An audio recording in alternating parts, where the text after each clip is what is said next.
Yeah.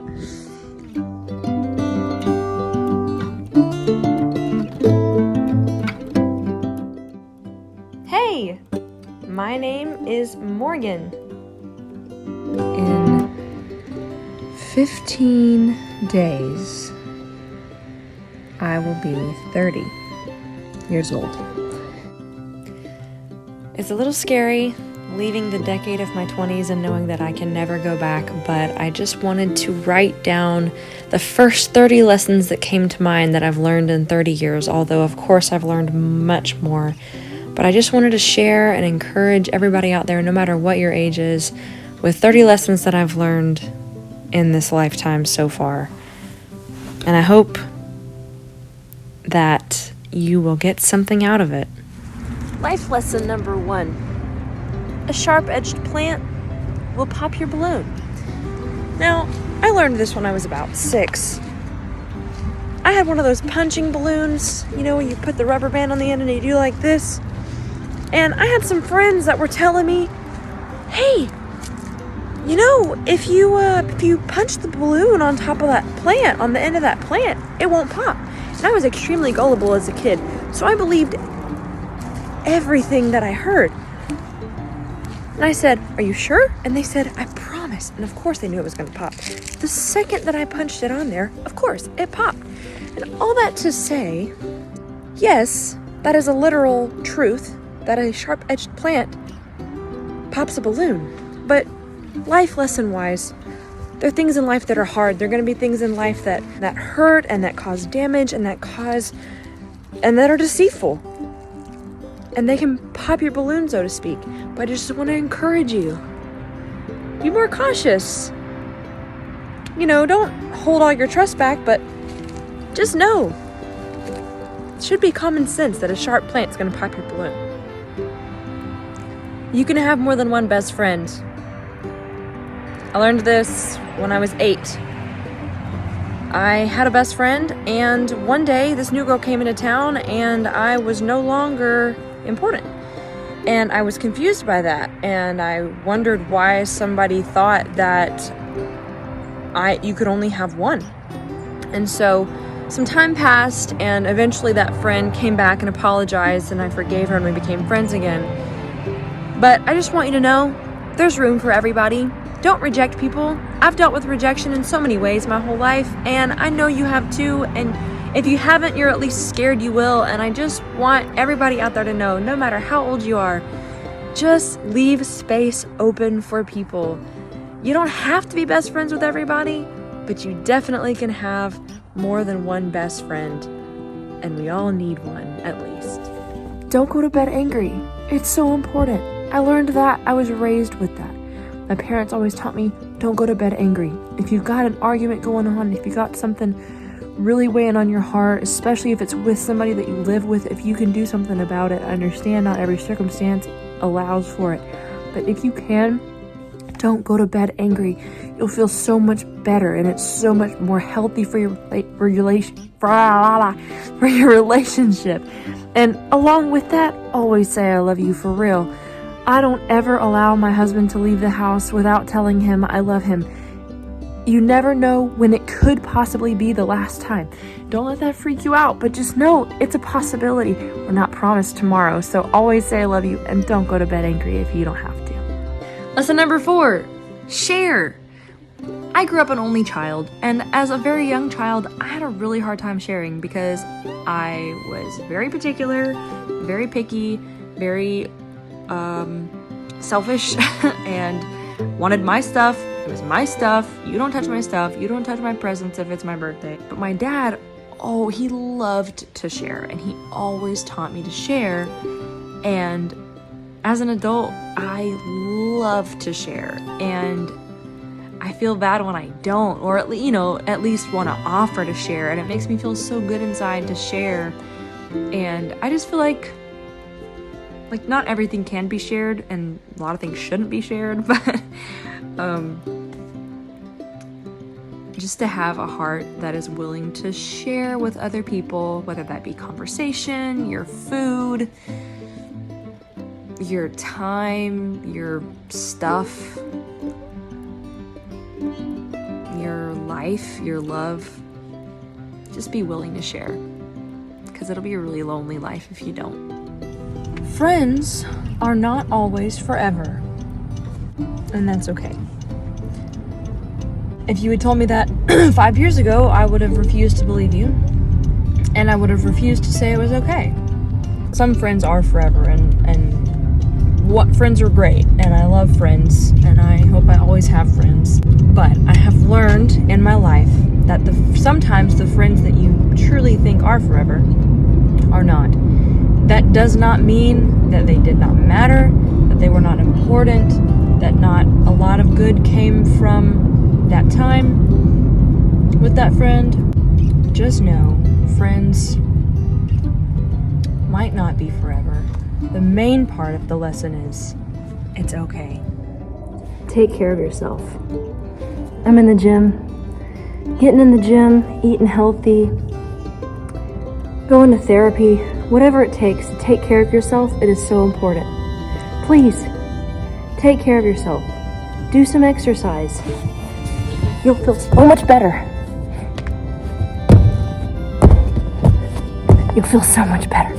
Please take care of yourself because you're really important and I want you to live a long time.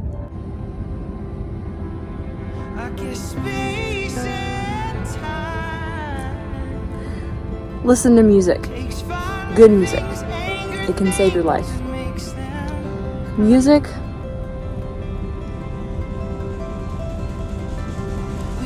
is, I think, one of the best things in the world, the best things ever invented, the best things humans can create.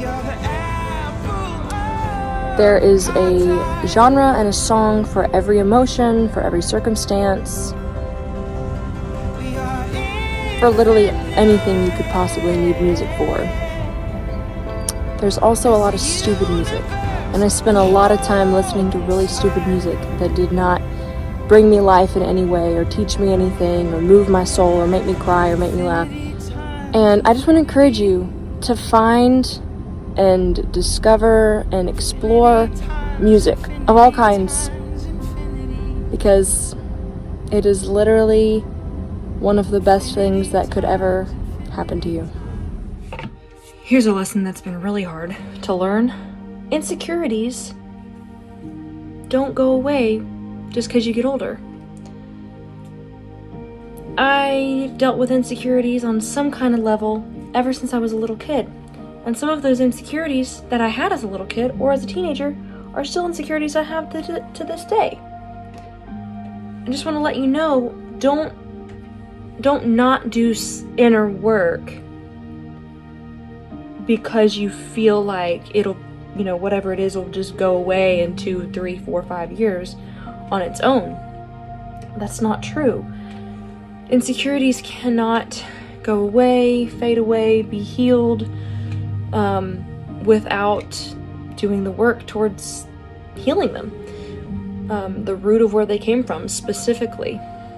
The biggest danger with holding on to your insecurities forever and never doing the work to fix them is that they will go into your relationships and can cause problems. I just want to encourage you and let you know from experience that the healthier you are, the healthier relationships are going to be. Your relationships and the way that they function is a direct reflection on your issues, insecurities, all that kind of thing. You can't force people to love you, and you really shouldn't try.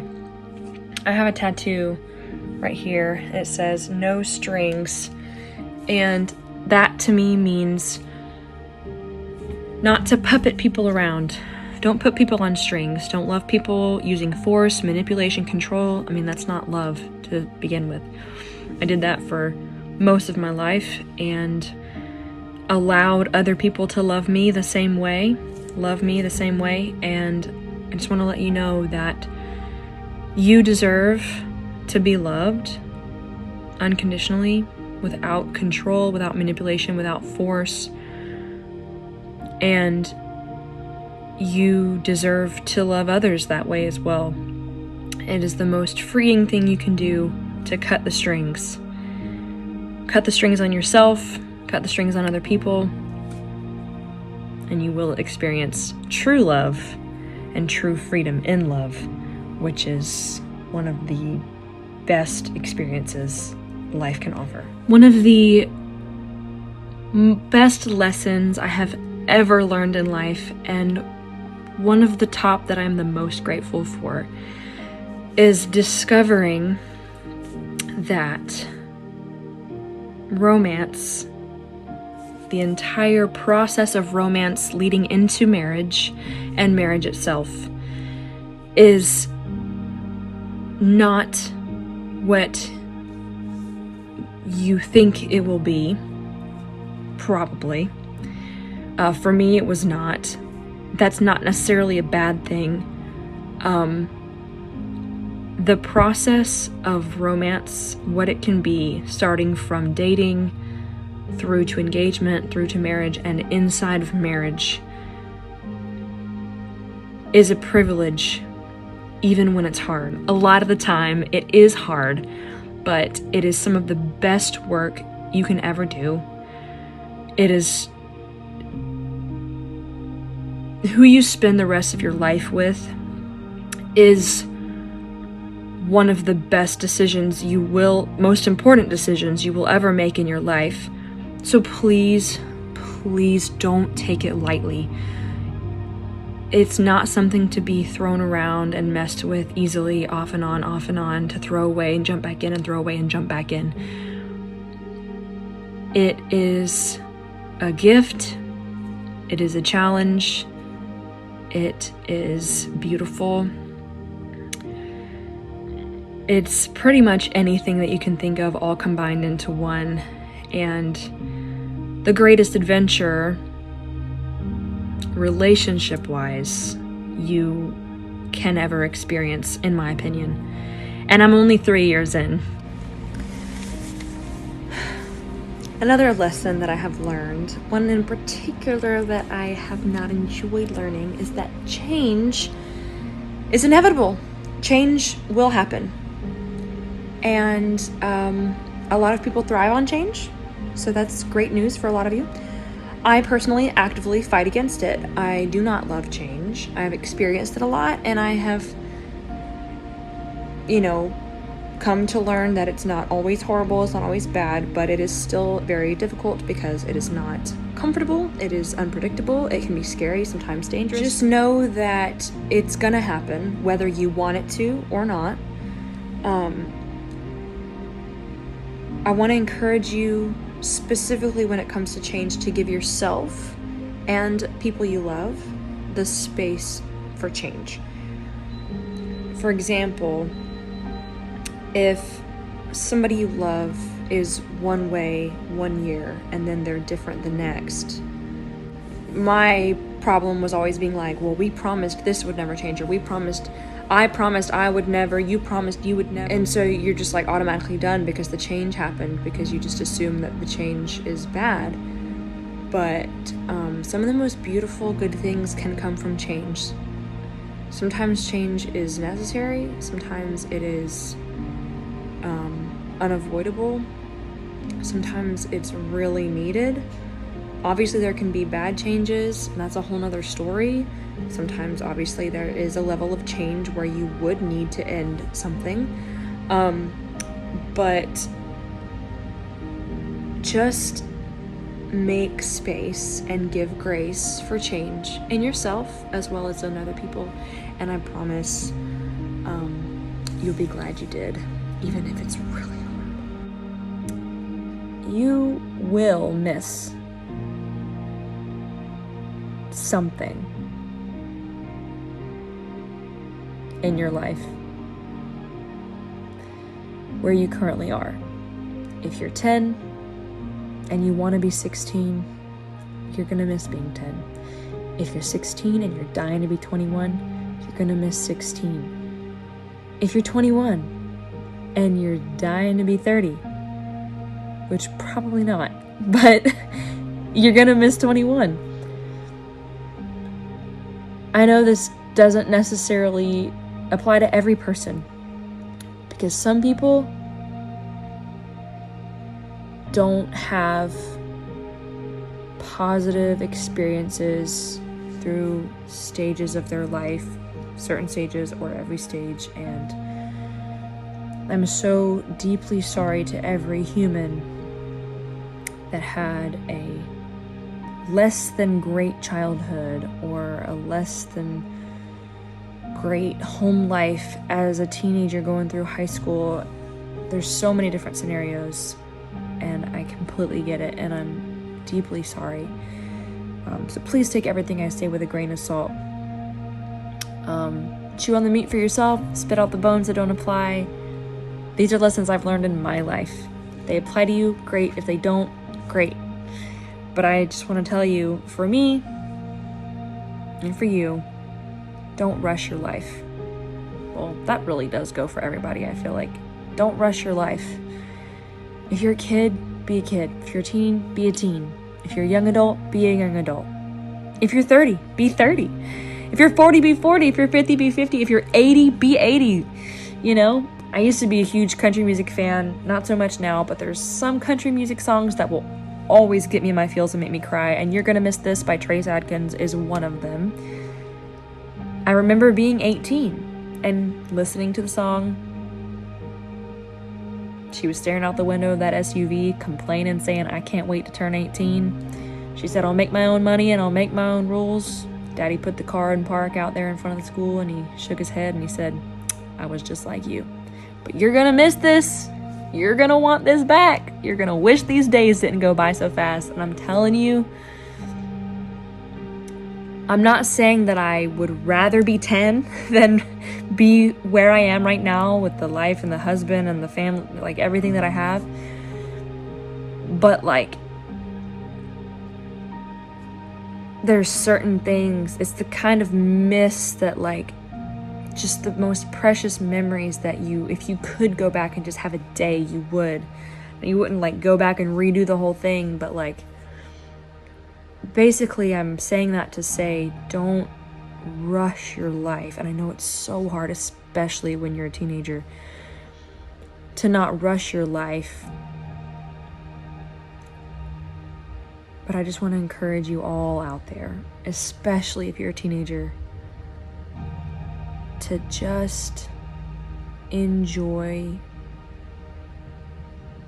appreciate where you are. Do your best to love yourself. I know that's like telling a teenager to love themselves is like telling a polar bear to live in the rainforest. Like, it's just kind of inevitable that they're not gonna love themselves. If you do, I'm so happy for you. Like, please, like, tell me how to do it. Just don't rush your life, because every moment of your life is,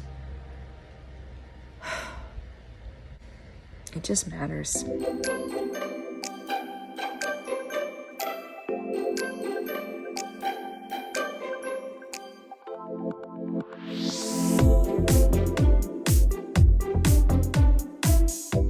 Don't be a picky eater. Growing up, I was pretty picky and refused to eat a lot of things. Most of the things that I said I didn't like, I had never even tried, so how could I have known? I know a lot of people, I even know adults, who have a very, very shallow food palate. And not only are they missing out on better health, but they're missing out on just so much, because in the past few years, I have gotten to where I eat so much more now. I am way less picky, and I've had some of the best experiences with food that I would have never had if I had been, or if I had stayed so picky. So I just want to inspire you. Get out, try new foods, because I'm telling you, if you don't, you are missing out on a party in your mouth, because food is incredible. Save money. I spent so much time in life not saving money. Isn't that right, Simba? You'll regret it if you don't. It's really important to save money. I would have a lot more right now if I had saved money when I should have. I'm just gonna leave it at that. You don't have to please everybody, and you can't. Spending so much time trying to please everyone, stressing out over trying to please everybody, no matter what you do, no matter what you say, there's always going to be that person or that group of people that just decides to not like you, whether it be for a good reason or not, and it's a waste of time to try to fix everybody's ideas, everybody's thoughts about you, everybody's opinions, because it's just impossible. I just want to encourage you, care about people, but don't stress over people. He doesn't please everybody. Isn't that right? He just pleases his family by being there, doesn't he? But he doesn't care about pleasing everybody. Cats do what they want.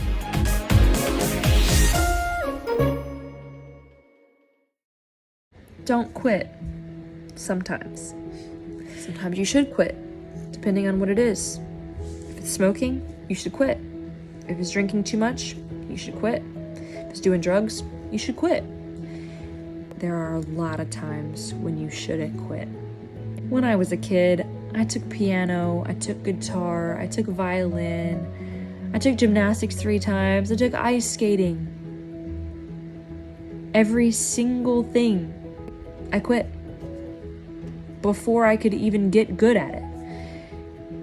And because of that, today, I cannot play the guitar, I cannot play the violin, I cannot do gymnastics, I can ice skate, but just forwards and backwards, nothing fancy. And I can play like chords on the piano, but I can't play the piano like I would love to play the piano, like Mozart and Beethoven, and Bach and Rachmaninoff and all of those people. Don't quit. And also in relationships, just because things get a little bit hard, just know that's life and that's humanity, and don't just walk away at the first sign of struggle, because you just won't grow if you do.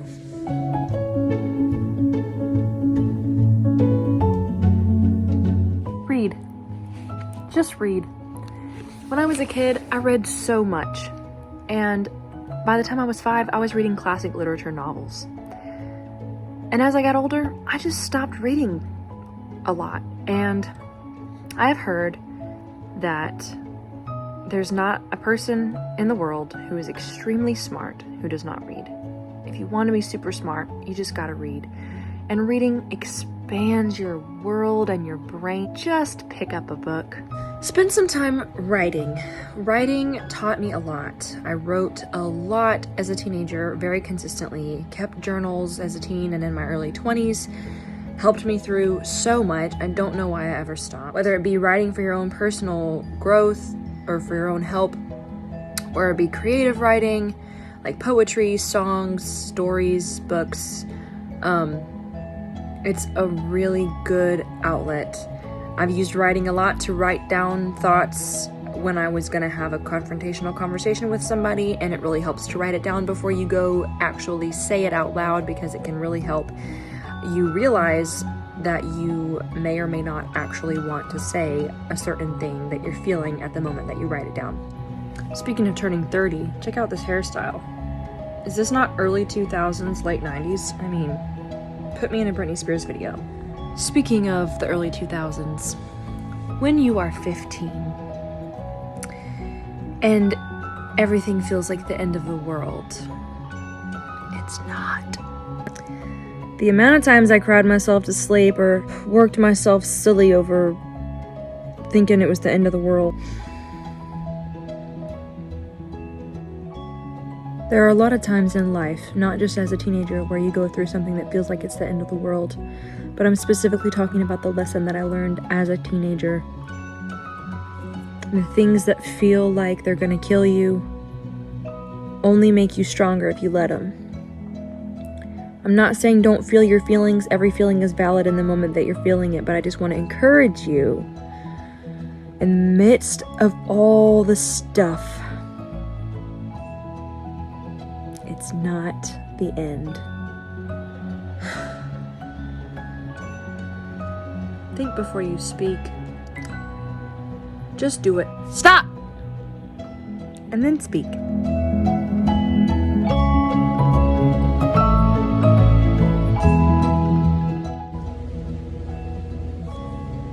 Watch your screen time. Put the screens down. Please put the screens down. While a lot of good things do come from watching screens, phone screens, video game screens, TV screens, computer screens, they don't have your best interest in mind, and becoming addicted to them is very easy to do no matter what your age is. It's not just kids. And I just want to encourage you, your physical health and your mental health will rise significantly if you just put the screens down. One of the best things that I could ever say, one of the best lessons I've ever learned, and it really is the truth, and it's more of like a statement, but it's right here. Good food, good friends, and good conversation is as good as life gets. So please, partake in good food, have good friends, and have good conversation. Again, put the screens down, talk to the person across from you, eat good food with them, and your life will change for the better. Not everything happens for a reason. I'll never forget the first time I ever heard that. The person that said not everything happens for a reason, the next thing they said was sometimes life just sucks. If we go around thinking that literally everything happens for a reason, then we're going to do a lot of damage to a lot of people's hearts and minds and lives. Because if we look at somebody who has been abused against their will and tell them it happened for a reason, like how evil and harsh is that? If we look at somebody who became an orphan at age 8 and we tell them your parents both died for a reason, like how helpful is that? Sometimes things just happen. Here's the thing though. While not everything may or may not happen for like an actual black and white reason, we can make it count. If we go through something awful, we can work towards making it count instead of allowing it to take our life or destroy us or ruin the way we treat ourselves and others for the rest of our life. We can take it, use it towards good, towards changing other people's lives who have also gone through the same things. The list can go on. Just make it count. Specifically if it's negative. Like nobody has a hard time when good things are happening. When great things happen, people aren't going around going, well, everything happens for a reason. Specifically, people say that to try to be comforting when something bad happens. But when good things are happening, you can make them count and store them up, have those things to cling to and hold on to for the moments that the change happens and something less than great happens. And so I just want to actually comfort you with that. Like, that might freak some people out that not everything happens for a reason, but I'm telling you, I think instead of trying to figure out some reason why something horrible happened, just take what happened and do your best to make it count. Please try to let your pain and your trauma turn into wisdom and strength instead of brokenness that stays broken and a life that stays lost or depressed. If you've gone through any type of trauma, there's so many different types of trauma. It's all valid. Any type of pain, so many types of pain, all valid. I know it takes time, but I want to encourage you. I have experienced my own types of pain and trauma, and I have allowed it to, in the past, negatively affect me and have negative outcomes, and I have also allowed it to grow me and give me strength and wisdom not only does it change you and help you, but it really opens doors to help other people. Nature speaks to the soul, so spend some time in it. A good hike walks the soul back home. Smelling the flowers, hearing the birds chirp, smelling the freshly cut grass, climbing a tree, climbing a rock, laying down on a mountain. Some of the most profound moments in my life have happened in nature. Please don't stay in the house all the time. Get outside.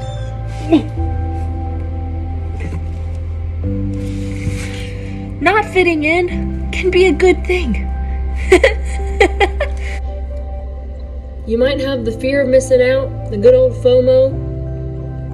I always was so worried about fitting in and people liking me and making people happy. You were born to stand out. Dare to be different.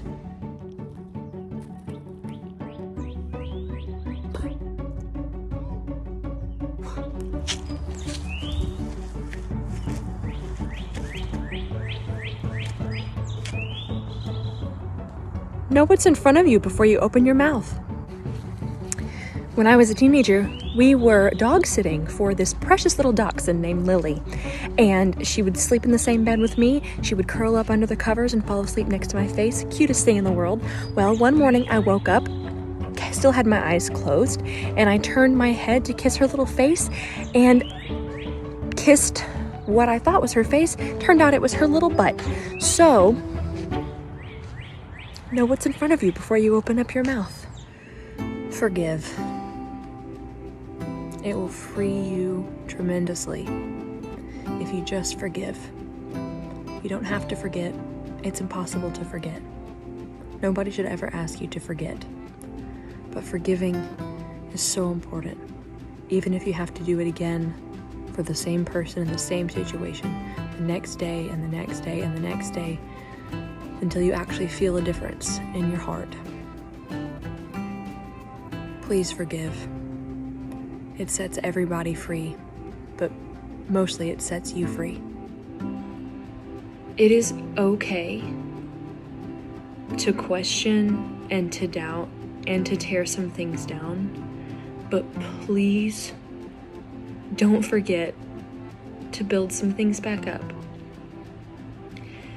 If you have the type of personality that is very rigid and black and white, everything's black and white, and you're very set in stone, while that is very admirable in many areas, it can also be very damaging, not only to yourself, but to those around you that you know and those you don't know that you affect in life. For those of you out there who are currently going through a season of questioning, doubting, tearing some things down, I want to encourage you that that is okay, but please don't forget to build some things back up later on down the road. For those of you out there who refuse to change anything or refuse to doubt or question or are afraid to do that, I want to challenge you not to open yourself up to it prematurely or to be fake about it, but when something comes up that challenges your beliefs or your feelings or makes you uncomfortable because it's unfamiliar, I want to challenge you to let it go through your heart. Just think about it. It doesn't have to stay there. If it doesn't stay there, that's fine. There is so much space and so much grace for fluctuation and change and growth. Just because something goes away doesn't mean it can't come back. And just because something comes back doesn't mean it can't go away. As a human who for so long lived in a very tight bubble that was full of lies and truth, and I believed a lot of both, a lot of truth and a lot of lies. It is so important to check yourself Because in the same way that refusing to not be rigid, refusing to think there's any color in the world as opposed to black and white, the same way that that is dangerous and causes damage to yourself and others around you, it is also extremely dangerous to tear everything apart, to break it down, and to throw it away and walk away, and to stay there in the emptiness.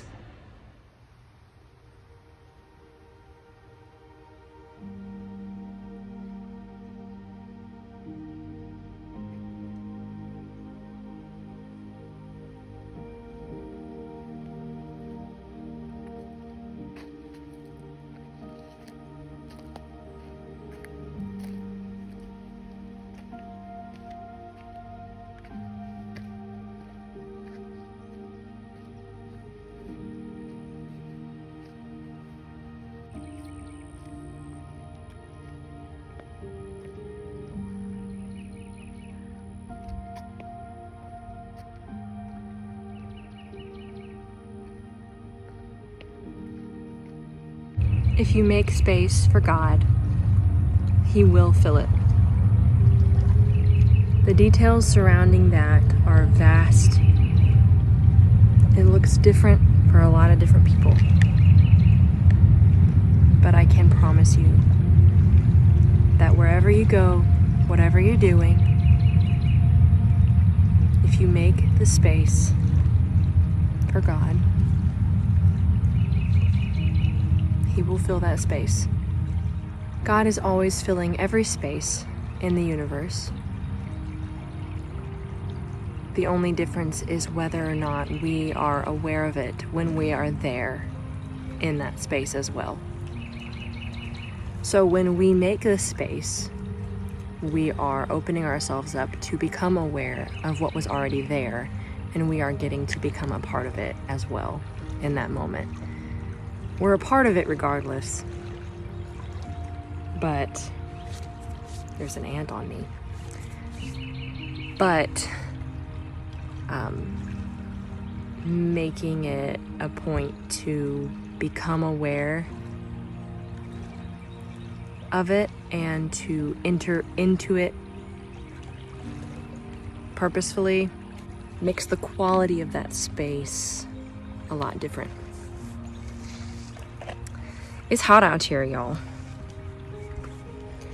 No matter what your beliefs are, it doesn't change the fact that you are deeply loved, deeply known, deeply chosen, and deeply desired by so much more than you can know.